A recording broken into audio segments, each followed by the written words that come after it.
Les habla Rafael Arraiz Luca desde Unión Radio y esto es Venezolanos, un programa sobre el país y su historia. Hoy comenzamos una nueva serie, Arquitectos Venezolanos. Y comenzaremos haciendo algunas aclaratorias.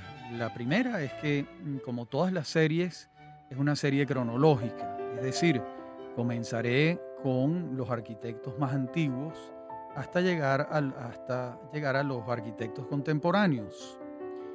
Y la arquitectura en Venezuela, como se sabe, es una disciplina recientemente ofrecida por los centros de educación superior venezolanos, ya que la primera Facultad de Arquitectura y Urbanismo, que fue la de la Universidad Central de Venezuela, se creó apenas en 1941.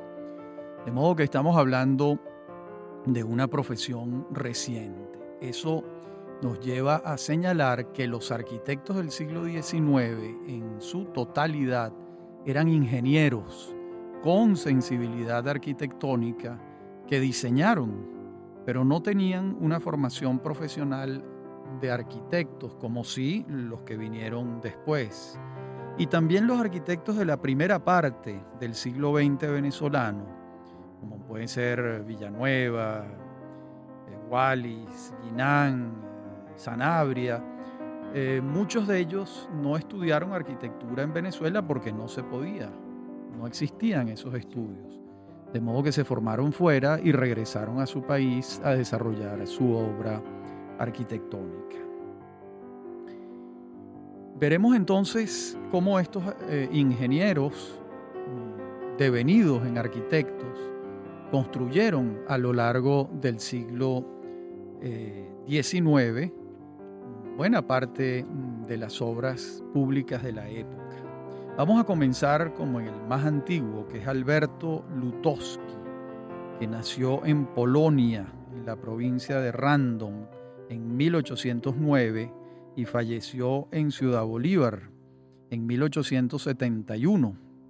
De modo que es un hombre que vive 62 años y que llega a Venezuela en 1841, cuando apenas tiene 32 años. Era ingeniero. Comienza en la Escuela Politécnica de Varsovia, pero al estallar la revolución allá en 1830, pues detiene sus estudios y se va a Alemania y luego a Francia. Y termina o continúa sus estudios de ingeniería en la École Centrale des Arts et Métiers en París, graduándose en 1833. Debo advertir que las referencias que he encontrado sobre Lutowski pertenecen al historiador de la arquitectura venezolana, Leszek Zawisza, un historiador extraordinario, con muy buena documentación, que consagró buena parte de su vida, el profesor Zawisza, a la historia de la arquitectura, de modo que me baso en sus investigaciones. Y vuelvo con Lutowski. En 1839 lo tenemos en Inglaterra. En 1841 abandona Gran Bretaña con la intención de irse a otro sitio y no sabemos por qué, no tenemos la más mínima idea de por qué escogió Venezuela. Quizás algún pariente valenciano que esté escuchando el programa pueda iluminarnos en relación con esto. ¿Por qué Alberto Lutowski, ese polaco que había pasado por Alemania, por supuesto por Polonia, por París, por Inglaterra, enfila su camino hacia Venezuela y llega aquí en 1841? Es algo que no sabemos. Pero apenas llega, propone en el periódico El Venezolano la creación de unos estudios de ingeniería e insiste en los aspectos pragmáticos de la profesión y en la adaptación de nuevas tecnologías al medio venezolano. Y el principio de Lutowski fue, por supuesto, duro, como es el principio de cualquier inmigrante. Pero de pronto Agustín Codazzi, el legendario coronel de ingenieros italiano, a quien los venezolanos tanto le debemos desde el punto de vista geográfico, entre otras tareas desempeñadas por Codazzi, lo recomienda. Y entonces le contratan a Lutowski para el estudio y la construcción de la carretera Valencia-Puerto Cabello. Esa es una carretera iniciada en 1845 y concluida en 1848. Está gobernando Carlos Sublet y es el segundo camino carretero en el país, porque el primero es la carretera Caracas-La Guaira. Estamos en 1845-48, no hay automóviles, son carreteras para bestias de carga que alan coches y que transportan personas o víveres o cualquier tipo de objeto. Bueno, con la llegada de Lutowski también comienzan a emplearse nuevas técnicas en la construcción, porque él trae esa tecnología, ese conocimiento tanto de Polonia como de Alemania, como de París, como de Inglaterra. Luego consigue que le entreguen el proyecto arquitectónico del mercado de Valencia, que tiene 4.000 metros cuadrados de superficie. Y para ese entonces fue el proyecto arquitectónico más grande del país. Ya después vienen los tiempos de Guzmán Blanco, donde los proyectos arquitectónicos son más grandes. Pero para el momento en que Lutowski está trabajando en el mercado de Valencia, en el proyecto del mercado de Valencia, en la década entre 1850 y 1860, se trata del proyecto arquitectónico más grande que se había acometido entre nosotros. También proyecta el acueducto de la ciudad de Valencia, pero no logra que ese acueducto se construya. Hay un problema con las fuentes de agua que impide, que hace inviable la construcción del acueducto. Luego lo tenemos como ingeniero jefe de la provincia de Caracas y supervisa los trabajos de reconstrucción de la carretera del sur. Es la carretera que va a los valles del Tuy, Acúa y Aucumare. También supervisa la reconstrucción de la carretera de Occidente, la que va a Los Teques y La Victoria, y la carretera del Este, la que va desde Caracas hacia Guarenas, Guatire. Y también propone correcciones a la carretera Caracas-La Guaira. Esa carretera Caracas-La Guaira requería permanentemente mejorías, trabajos, porque toda la topografía de la carretera Caracas-La Guaira era muy exigente, muy irregular, con muchos barrancos, de modo que siempre fue una exigencia. Y en 1850 vamos a tener a Lutowski registrando una patente. Dice la patente, textualmente: cañerías y conductos asfálticos, turbinas, máquinas de pilar café, tambores de trapiche sin alma y huecos, y ruedas de corona de madera de dentadura de hierro colado. Aquí empieza la faceta de inventor de Lutowski, que fue muy importante también, porque en 1852, 2 años después, inventa un horno para fundir hierro con la utilización de leña como combustible. Y luego inventa, esto es muy interesante y yo no estoy seguro de que mis amigos de la Academia Venezolana de Gastronomía lo sepan, una línea de máquinas para producir arepas en forma industrial. Bueno, era un hombre renacentista, múltiple. Lo vamos a tener luego en el concurso para el mercado principal de Caracas. Él presenta un proyecto en 1853, pero el proyecto no se realiza. Y en La Guaira lo encontramos proyectando la Plaza del Tamarindo, los depósitos de mercancía cercanos a la aduana, un resguardo marítimo. Y también vamos a verlo en Caracas construyendo la Alameda y el parque entre el cuartel San Carlos y la iglesia de la Trinidad. Recordemos que esta iglesia es la que luego, en tiempos de Guzmán Blanco, va a convertirse en el Panteón Nacional. Pero ese espacio que está allí entre el cuartel San Carlos y la iglesia de la Trinidad, Lutowski le hizo un paseo. También en Caracas lo vamos a hallar reconstruyendo la cúpula del Teatro Caracas. Y en la faceta de inventor, en 1854, lo vamos a tener trabajando sobre una máquina pirodinámica, es decir, un motor que utilizaría la expansión del aire bajo la influencia del calor en lugar del vapor del agua. Es su faceta de inventor. Y también en su faceta de arquitecto lo tenemos proyectando dos iglesias, la de Nuestra Señora del Rosario en Antímano y la de San José en Puerto Cabello. La primera, la Nuestra Señora del Rosario en Antímano, comienza a construirse en 1857, muy lentamente, hasta que Guzmán Blanco llega al poder en 1870 y como Guzmán establece Antímano como su lugar de vacaciones veraniegas, acelera la conclusión de la iglesia que ha diseñado Lutoski. Y la de Puerto Cabello fue construida en un local que antes estuvo ocupado por un cuartel de milicias y no se terminará del todo ese proyecto. En todo caso, ambas iglesias, la de San José en Puerto Cabello y Nuestra Señora del Rosario en Antímano, tienen una singularidad y es que están construidas en piedra. Eso no se usaba en Venezuela. Y Lutoski introduce la piedra para la construcción de las iglesias. Lo vamos también a encontrar también trabajando en la represa de Caujarao, que constituye el acueducto de Coro. Pero estas y otras obras de Lutoski las continuaremos viendo en la próxima parte del programa. Ya regresamos.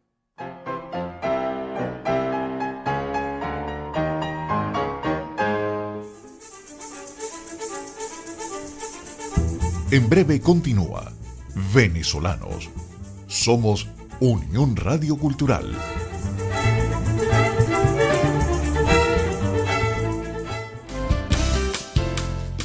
Estás escuchando Unión Radio Cultural. Este y otros programas de Venezolanos los puedes oír en formato podcast a través de Anchor.fm.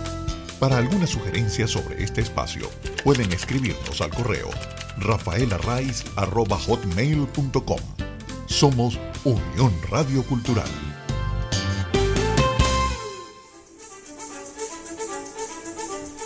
Estamos de regreso con Venezolanos. Somos Unión Radio Cultural.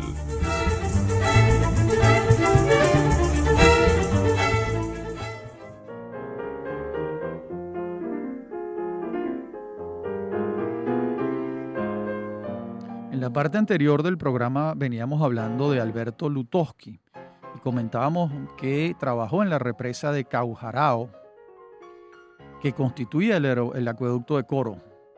Y esta obra, que oficialmente estuvo a cargo de Luciano Urdaneta y con la colaboración de Lutoski, fue considerada como la obra más ambiciosa de la ingeniería venezolana del siglo XIX.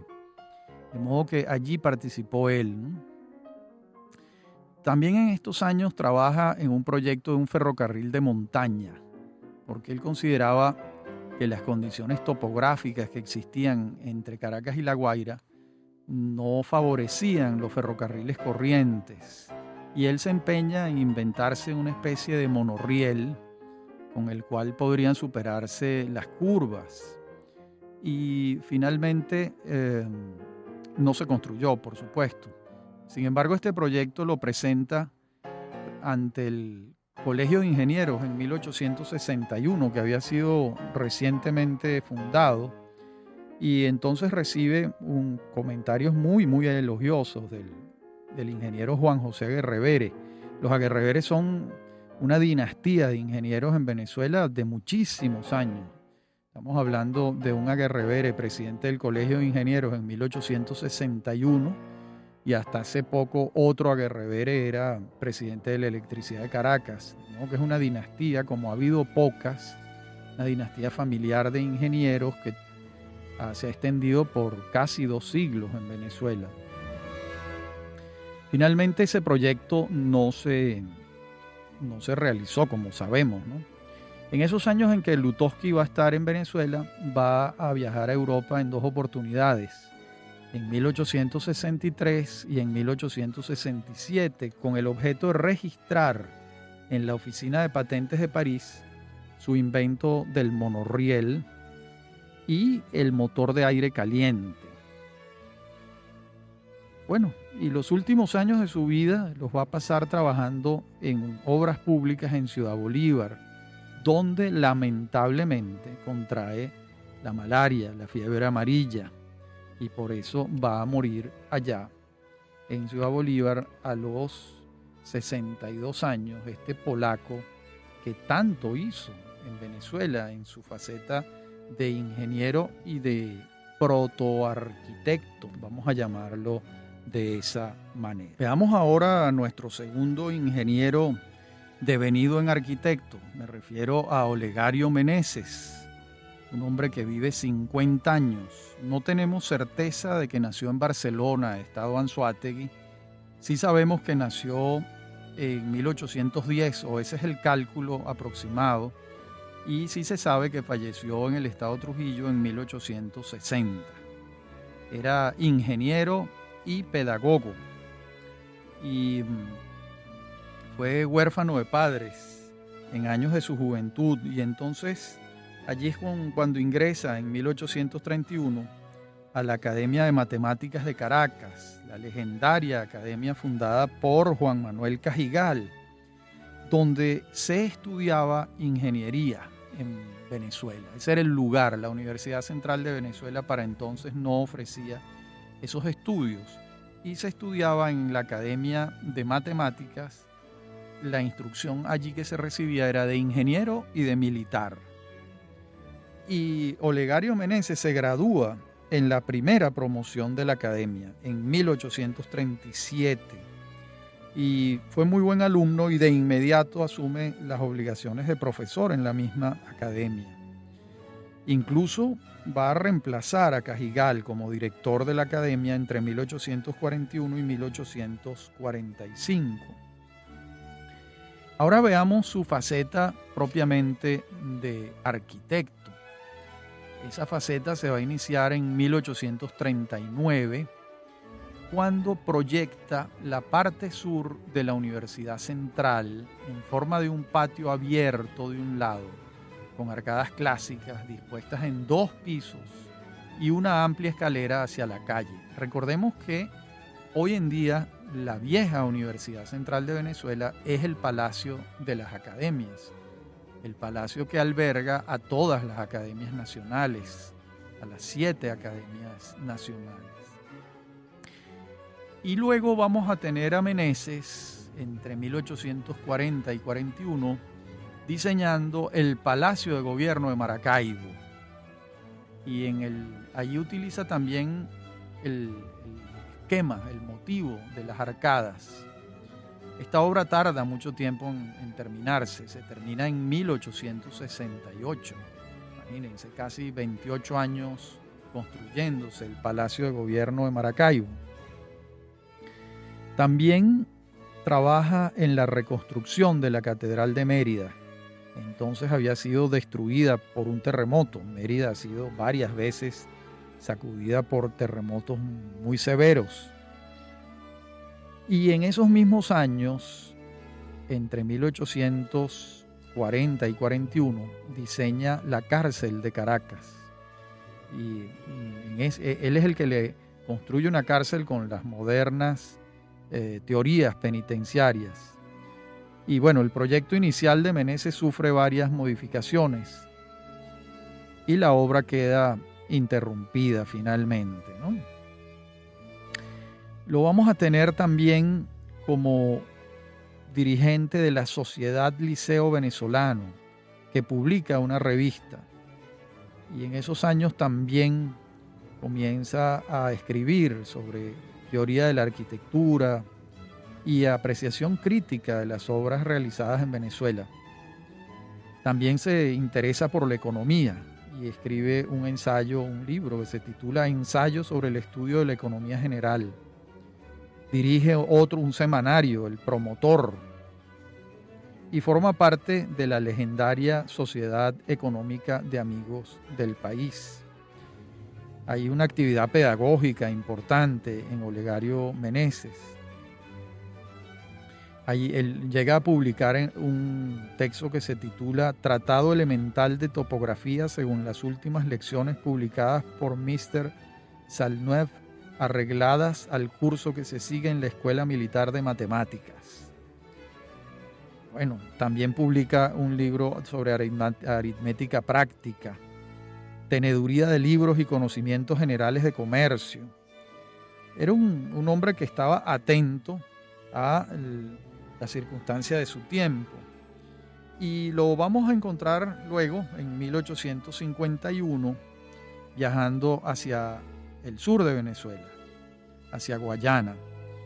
Y esa experiencia lo lleva a publicar un ensayo sobre los descubrimientos del oro y también la situación económica y social de la región del Yuruari.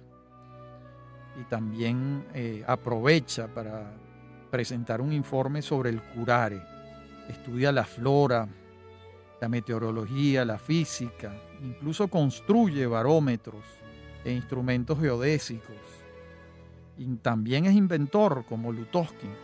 Inventa el flotamotor, que es un aparato para registrar la presión de los líquidos. Bueno, y su trabajo continúa. Regresa de Guayana y advierte que los lugares de sepultura en Caracas, es decir, los cementerios, están en muy mal estado debido a la epidemia de cólera. Y entonces el gobierno le encomienda el proyecto del famosísimo Cementerio de los Hijos de Dios, que estaba al norte de la ciudad de Caracas, en lo que se conoce como Sabana del Blanco. Hoy en día no existe el Cementerio de los Hijos de Dios, pero fue extraordinariamente pintado por Nicolás Ferdinandov y fotografiado también por, cuando era un muchachito, Alfredo Bulton, el gran fotógrafo Alfredo Bulton. Quienes quieran ver las fotos del Cementerio de los Hijos de Dios, recurran a la obra de Bulton. Allí están, se consiguen. Bueno, ese cementerio lo diseñó Olegario Meneses. Recordemos que este va a ser el gran cementerio de Caracas hasta que es sustituido por el Cementerio General del Sur, que lo ordena construir Antonio Guzmán Blanco, pero eso es un tiempo después. Y en 1857 vamos a tener a Meneses de nuevo en Guayana, y está ya con el propósito de estudiar el desarrollo de aquella región y ver qué nuevos poblados pueden fundarse. Lo acompaña un sobrino, Olegario José Meneses. En esa época va a dibujar un mapa de la provincia de Guayana. Y también tiene participación en los hechos bélicos de su tiempo. Participa como comandante de ingenieros. Recordemos que en la Academia de Matemáticas, donde se había formado, había estudiado ingeniería y artes militares. Y era leal al gobierno conservador. Y entonces participa en las acciones militares contra las tropas de Juan Crisóstomo Falcón y Ezequiel Zamora. De hecho, es nombrado jefe de Estado Mayor del general José María Rubín y es herido en la batalla de Santinés. Olegario Meneses, en diciembre de 1859. Lo hacen prisionero los federales, pero en un descuido de sus captores se fuga y logra llegar hasta su familia, que entonces vivía en Valencia. Y en 1860, en esa vida trashumante de Olegario Meneses, va hacia Trujillo y allá en el camino muere, muy cerca de Trujillo, de una fiebre, lo que nos lleva a pensar que murió de malaria, de fiebre amarilla. Y en Caracas, cuando traen sus restos, se le velan sus exequias en la logia masónica Esperanza, de la cual él fue miembro. Olegario Meneses fue masón, como muchos venezolanos de su tiempo. Bueno, hasta aquí la vida y obra de este ingeniero devenido en arquitecto y la relación de sus obras. Ya regresamos.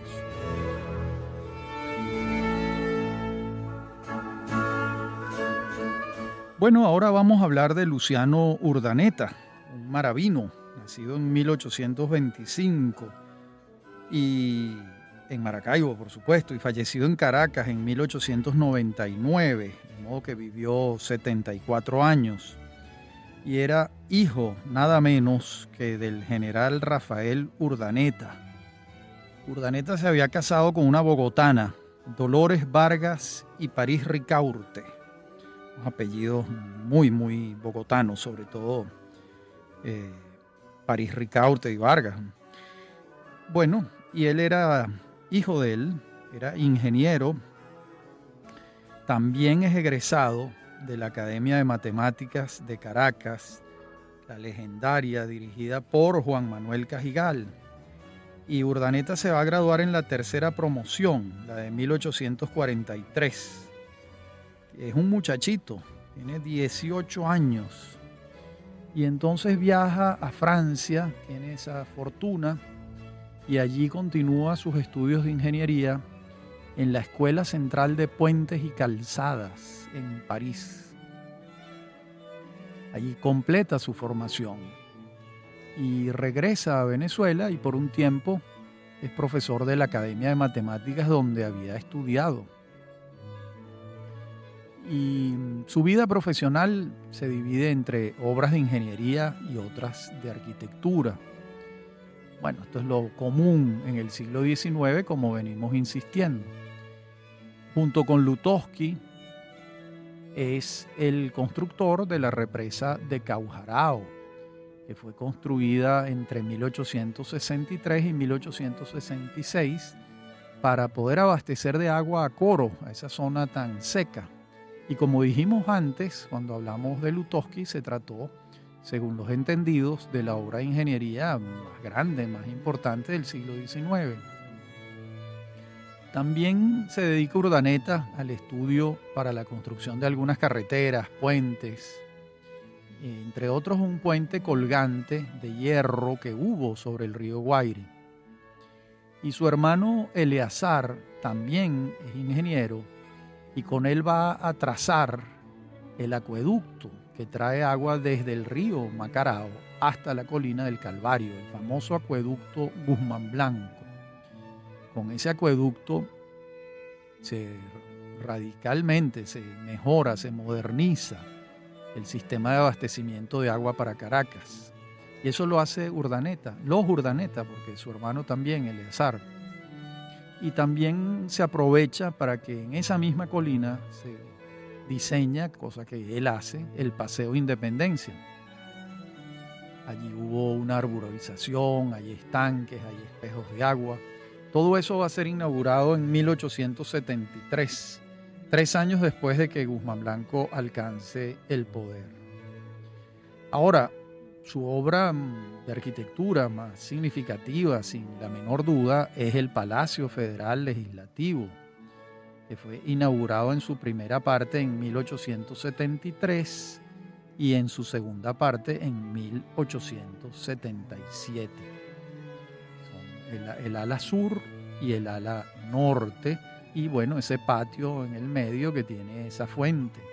Este es el escenario central de la vida política venezolana. Fue construido por Luciano Urdaneta, el hijo de Rafael Urdaneta.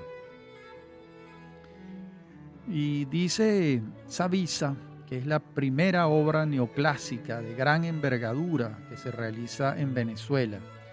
Eso lo dice él en relación con la parte sur del palacio, es decir, donde están los hemiciclos de lo que entonces era la Cámara de Diputados y la Cámara de Senadores, cuando Venezuela tuvo un sistema bicameral durante toda su vida.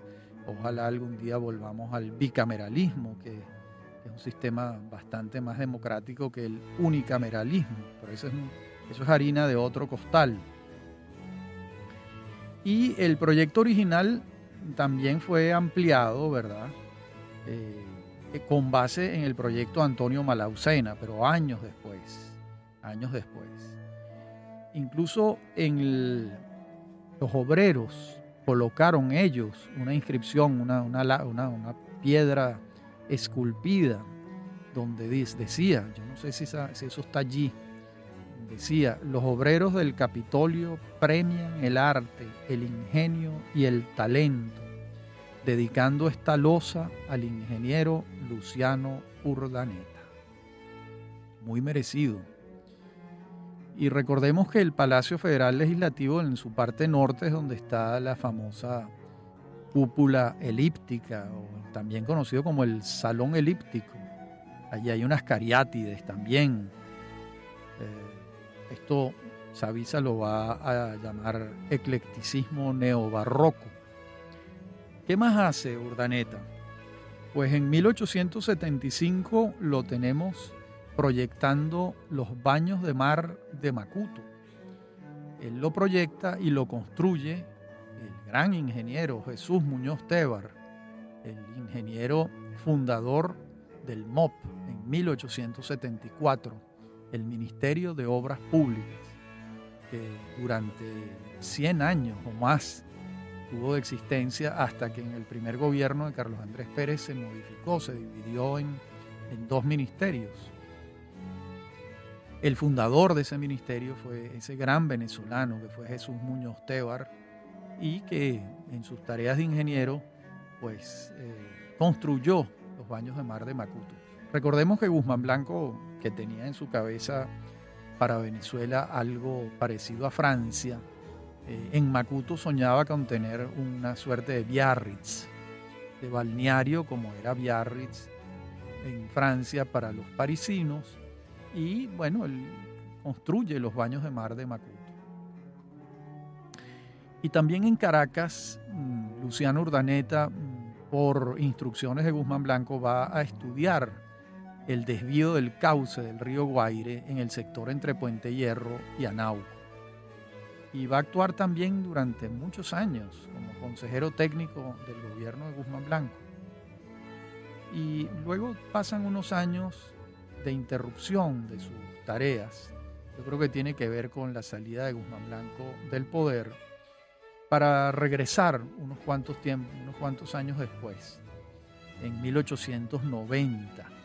Es entonces cuando va a proyectar el edificio de la Biblioteca Nacional en Caracas, que no fue realizado.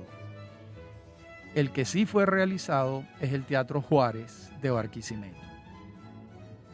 Pero hay que señalar que el Teatro Juárez de Barquisimeto, el diseño original es de Luciano Urdaneta, pero sufrió unas modificaciones, el plano original, y esas modificaciones las incluyó Luis Muñoz Tebar, un hijo de Jesús Muñoz Tebar, ingeniero. También vamos a tener a Luciano Urdaneta diseñando puentes y bóvedas de mampostería. Esos son los puentes que permiten la extensión de Caracas hacia San José.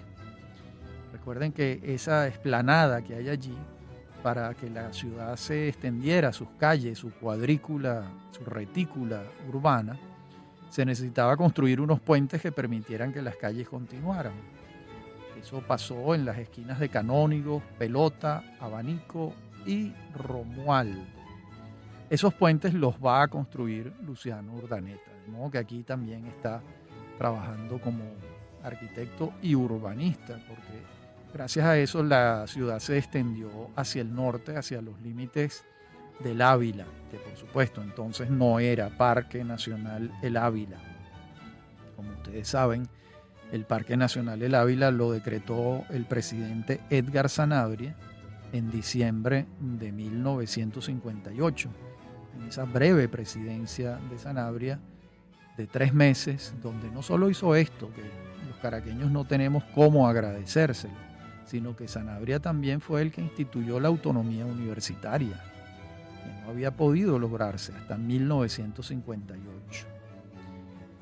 Bueno, esta es la obra de Luciano Urdaneta, el hijo de Rafael Urdaneta y de Dolores Vargas y París Ricaurte, una bogotana, el egresado de la Academia de Matemáticas de Caracas de Juan Manuel Cajigal. Veamos ahora a nuestro cuarto ingeniero de este primer programa de la serie de arquitectos venezolanos. Me voy a referir a Juan Hurtado Manrique. Nació en Caracas en 1837 y falleció también en Caracas en 1896, a sus 59 años. Era hijo de Nepomuceno Hurtado y de Soledad Manrique. Y dice Savisa, que dice literalmente, después de completar sus estudios en la Universidad Central de Venezuela, se dedica a realizar canalizaciones hidráulicas y a instalar ingenios de azúcar. Bien, es una expresión que no nos aclara de qué completó sus estudios en la Universidad Central de Venezuela. Lo que sí nos queda claro es que no estudió, es el primero que no estudia, porque Meneses y Urdaneta sí, Lutowski por supuesto no, porque es polaco, pero es el primero que no estudia en la Academia de Matemáticas de Cajigal, donde se formaban los militares e ingenieros. Habrá estudiado ingeniería en la Universidad Central de Venezuela, ya se habían abierto los estudios de ingeniería en la Universidad Central. Pues es muy probable, pero Savisa no lo aclara. Vamos a tener a Juan Hurtado Manrique como combatiente en la Guerra Federal entre 1859 y 1863 y obtiene el grado de general. Y dice Savisa que probablemente permanece algunos años en Europa antes de iniciar sus actividades como arquitecto al servicio de Antonio Guzmán Blanco a partir de 1870. Realmente es a partir de Guzmán Blanco y de 1870 que comienza la obra arquitectónica de Juan Hurtado Manrique, que la veremos en la última parte del programa. Ya regresamos.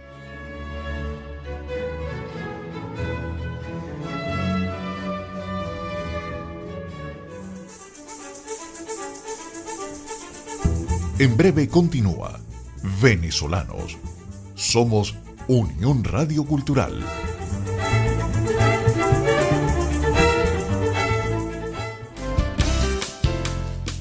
Estás escuchando Unión Radio Cultural. Este y otros programas de Venezolanos los puedes oír en formato podcast a través de Anchor.fm. Para alguna sugerencia sobre este espacio, pueden escribirnos al correo rafaelarraiz@hotmail.com. Somos Unión Radio Cultural.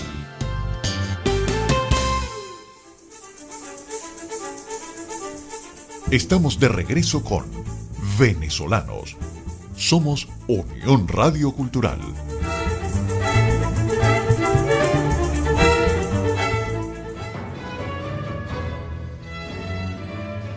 Bueno, les decía en la parte anterior del programa que en esta veríamos la obra de Juan Hurtado Manrique y lo vamos a tener entre 1873 y 1875 proyectando y construyendo la nueva fachada norte de la Universidad Central de Venezuela. Y también es el autor del Museo Nacional. Hay una historia con este Museo Nacional. Por cierto, ambos, tanto la universidad como el Museo Nacional, son estilo neogótico. ¿Qué ocurrió con el Museo Nacional? Que en una ampliación de las calles, mucho tiempo después, se cercenó, se dividió, y lo que quedó fue lo que ocupó durante muchos años la Corte Suprema de Justicia, hasta que se construyó la nueva sede de la Corte Suprema de Justicia, que es su sede actual.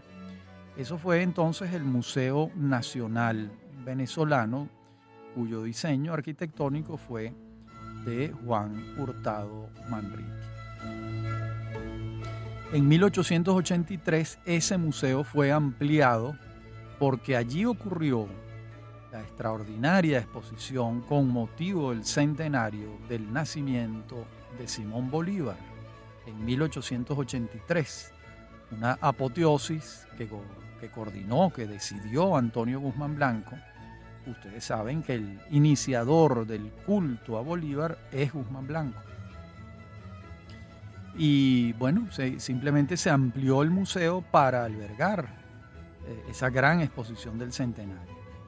En 1876 tenemos a Hurtado Manrique haciendo modificaciones al Palacio de Gobierno de entonces, que era la Casa Amarilla actual, la sede de la Cancillería. También lo tenemos de diseñador del Templo Masónico, que es una obra neobarroca. Recordemos que Guzmán Blanco era masón y toma la decisión de construir el Templo Masónico, que ahí está en pie, vale la pena visitarlo. Y también va a iniciar en esos años el proyecto del Templo de Santa Ana y Santa Teresa, que también se llamó en una época San Felipe Neri, porque está ubicado en el lugar que ocupaba el oratorio colonial de San Felipe Neri, pero hoy en día realmente a esas iglesias se le conocen como Santa Ana y Santa Teresa, y dice Savisa que esta es la más grande y mejor diseñada de las iglesias decimonónicas en Venezuela, distinguiéndose por sus dos fachadas neoclásicas y la volumetría acentuada con numerosas cúpulas. Interrumpida su construcción durante algunos años, Santa Teresa se inaugura definitivamente en 1881. Bien, y luego vamos a tener a Hurtado Manrique entre 1880 y 1883 dirigiendo la construcción de los puentes de las quebradas de Catuche y Caruata, que fueron proyectados por él. Ese año del 83 diseña Santa Capilla, en pie, muy bella, es una obra neogótica. Y en el año siguiente, en el 84, proyecta la nueva fachada de la Iglesia de las Mercedes, allá en la Casa de Bello, al lado del Ministerio de Educación. Entre 1884 y 1885, pues la Capilla del Calvario, y bueno, y durante varios años, pues estuvo a cargo del proyecto del mercado de San Jacinto. Hoy en día es la Plaza El Venezolano. Ese mercado lo construyó, lo diseñó, lo proyectó Hurtado Manrique. Y hacia finales del siglo XIX va a trabajar con él como asistente el arquitecto Alejandro Chatén. Y ambos, en 1895, ya gobernaba Joaquín Crespo, en una de las pendientes de la colina del Calvario construyeron el Arco de la Federación, que allí está. Ya en otras partes distintas a Caracas va a ser el diseñador del Colegio Federal en Maracaibo, una modificación que él hace al antiguo convento franciscano. También va a proyectar y construir la iglesia de Ortiz en el estado Guárico. Y dice Savisa que su obra, juzgada en conjunto, presenta las características de un marcado eclecticismo al utilizar con gran habilidad el repertorio clásico, neobarroco, neogótico y en general las formas relacionadas con la arquitectura francesa. Esto es muy importante porque todo este periodo de Guzmán Blanco, toda la reforma urbana guzmancista, es fundamentalmente una reforma francesa, inspirada por la arquitectura francesa que era predominante en el mundo en aquella época y que además era el polo de atracción principal de Antonio Guzmán Blanco. Hubiera sido muy difícil que aquí se construyeran obras londinenses o qué sé yo, o italianas, cuando Francia era como el polo central de atracción de Guzmán Blanco. Bien, vamos a tener a Hurtado Manrique en 1883, nombrado director de edificios y ornato de poblaciones. Luego fue también en 2 oportunidades titular del Ministerio de Obras Públicas, fue ministro del MOP. Y luego ya hacia el final de su vida trabaja como profesor de arquitectura en la Academia Nacional de Bellas Artes.